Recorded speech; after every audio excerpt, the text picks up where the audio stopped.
So, Samsung's first tri-folding smartphone has finally launched, but here's the thing. Huawei already beat them to it with the second-gen Mate X-T Ultimate earlier this year.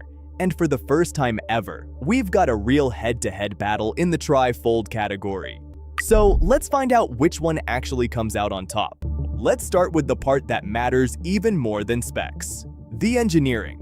Because with foldables, and especially tri-folds, design isn't just about looking cool. It's about whether this thing survives real-world use.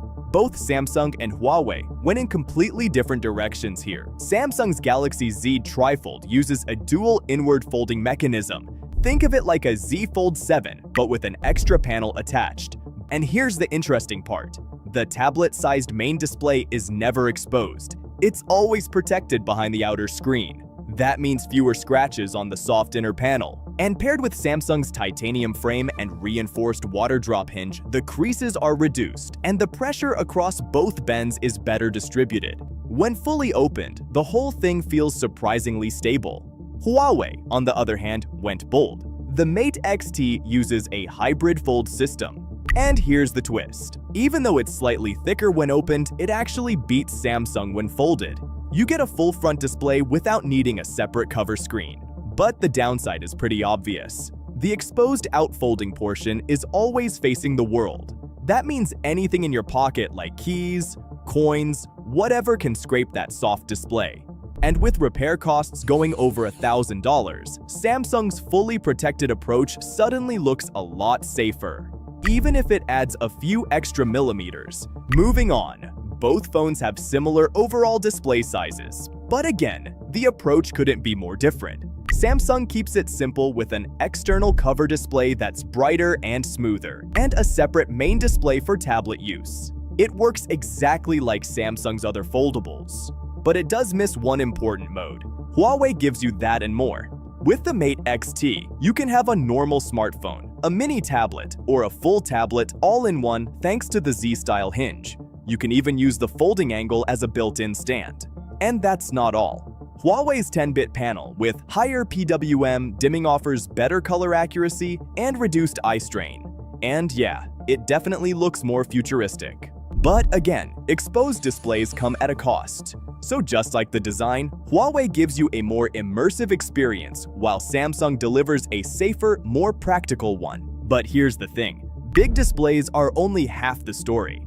At this price point, performance, battery life, and software matter even more. Both phones come with 16 gigabytes of RAM, which is plenty.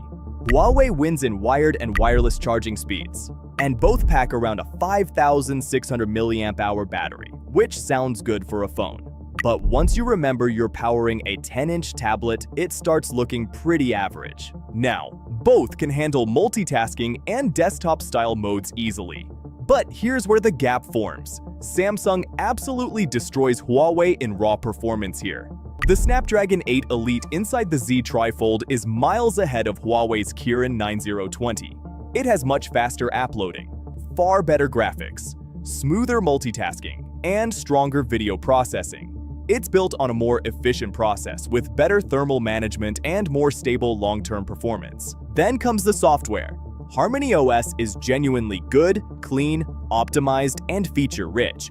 But then comes Google services. And this is where Huawei hits a wall. Huawei doesn't have it at all. And for a lot of people, that alone is a deal breaker. So yeah, Samsung takes the lead in features, One UI, long-term stability, and overall experience. Now, the cameras are where most foldables compromise, but not these two. And because of the design, you can even use the main sensors for selfies. Samsung brings its 200-megapixel flagship sensor straight from the S25 Ultra.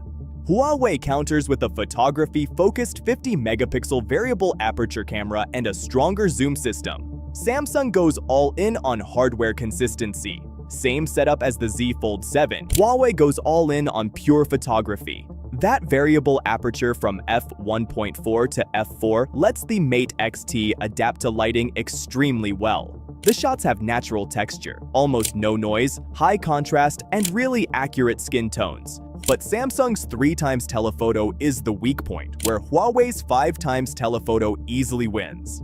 So yeah, photos clearly go to Huawei.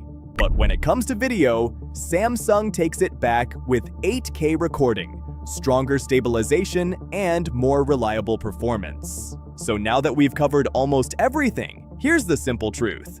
These two trifolds feel like they were built for completely different kinds of users. If you want the safest, most practical, most reliable trifold experience, Samsung's Z Trifold is the better long-term investment, in my opinion. If you want the wow factor, the futuristic design, the photography package, and you don't really care about Google services or peak performance, Huawei gives you that experience. And if trifolds aren't your thing at all, well, Samsung's Galaxy Z Fold 8 is coming with an upgrade we've been begging for years.